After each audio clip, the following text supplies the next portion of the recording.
ಚಿಕ್ಕಬಳ್ಳಾಪುರ ತಾಲೂಕಿನ ಹೊನ್ನೇನಹಳ್ಳಿ ಗೇಟ್ ಬಳಿ ರಾಷ್ಟ್ರೀಯ ಹೆದ್ದಾರಿ 44ರಲ್ಲಿ ಶುಕ್ರವಾರ ರಾತ್ರಿ ನಡೆದ ಭೀಕರ ಅಪಘಾತದಲ್ಲಿ ಖಾಸಗಿ ಕಂಪನಿಯಲ್ಲಿ ಕೆಲಸ ಮಾಡುತ್ತಿದ್ದ ಇಬ್ಬರು ಯುವಕರು ಸ್ಥಳದಲ್ಲೇ ಸಾವನ್ನಪ್ಪಿದ್ದಾರೆ.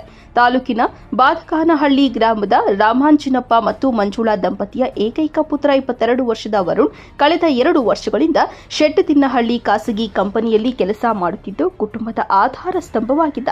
ಶುಕ್ರವಾರ ರಾತ್ರಿ ಸೆಕೆಂಡ್ ಶಿಫ್ಟ್ ಮುಗಿಸಿಕೊಂಡು ಸ್ನೇಹಿತ ಜೀವನ್ ಜೊತೆ ಬೈಕ್ನಲ್ಲಿ ಮನೆಗೆ ಹಿಂತಿರುಗುತ್ತಿದ್ದ ವೇಳೆ ಹೊನ್ನೇನಹಳ್ಳಿ ಗೇಟ್ ಬಳಿ ಅಪರಿಚಿತ ವಾಹನ ಡಿಕ್ಕಿ ಹೊಡೆದಿದೆ. ಡಿಕ್ಕಿಯ ರಭಸಕ್ಕೆ ವರುಣ್ ಹಾಗೂ ಆತನ ಸ್ನೇಹಿತ ಜೀವನ್ ಇಬ್ಬರು ಸ್ಥಳದಲ್ಲೇ ದಾರುಣವಾಗಿ ಸಾವನ್ನಪ್ಪಿದ್ದಾರೆ.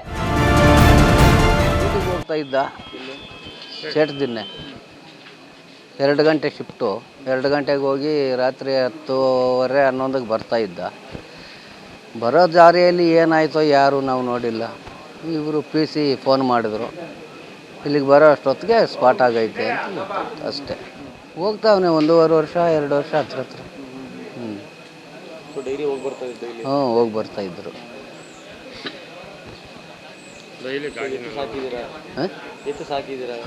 ಏನು ಮಾಡ್ತೀಯ, ಇನ್ನು ಸಾಕಿದ್ದೀವಿ.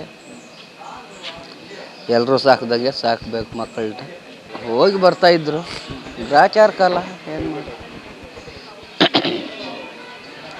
ಅದು ಇಷ್ಟು ದಿನ ಕ್ಯಾಬ್ಗೆ ಹೋಗ್ತಾ ಇದ್ರೇನೋ, ರಾತ್ರಿನೇ ಗಾಡಿ ಎತ್ಕೊಂಡು ಹೋಗ್ಯವನೇನೋ.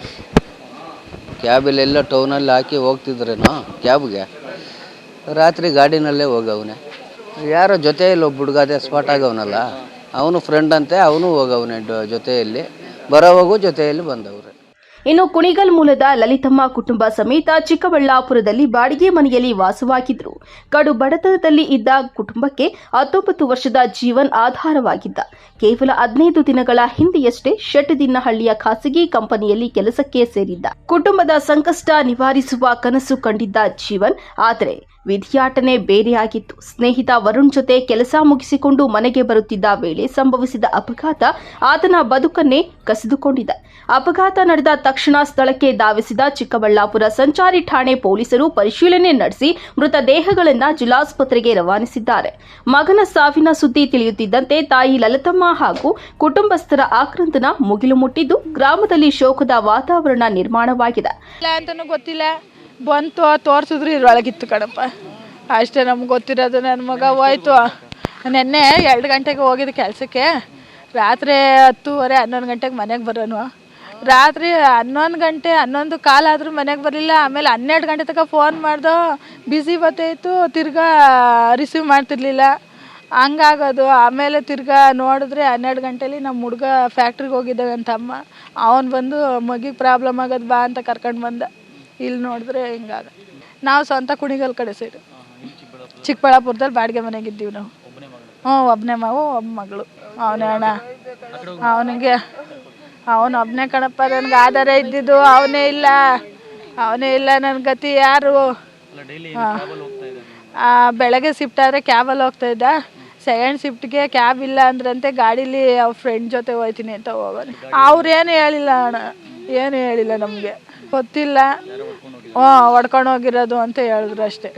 ಹೇಳ್ಬೇಕು, ಯಾರು ಮಾಡೋರು ಅವ್ರಿಗೆ ಆಗಲೇಬೇಕಣ್ಣ. ನನ್ನ ಮಗನ ಪರಿಸ್ಥಿತಿ ಅವ್ರಿಗೂ ಬರಬೇಕು. ಹಂಗೆ ಇರೋದಲ್ಲ, ಅವ್ರಿಗೂ ಬರಬೇಕು ನನ್ನ ಮಗನ ಪರಿಸ್ಥಿತಿ.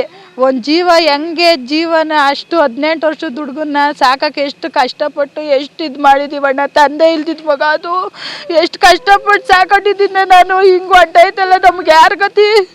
ಯಾರು ಹೊಡ್ಕೊಂಡು ಹೋಗೋರು ಅವ್ರಿಗೆ ಆಗಬೇಕು ಶಿಕ್ಷೆ ಅಷ್ಟೇ.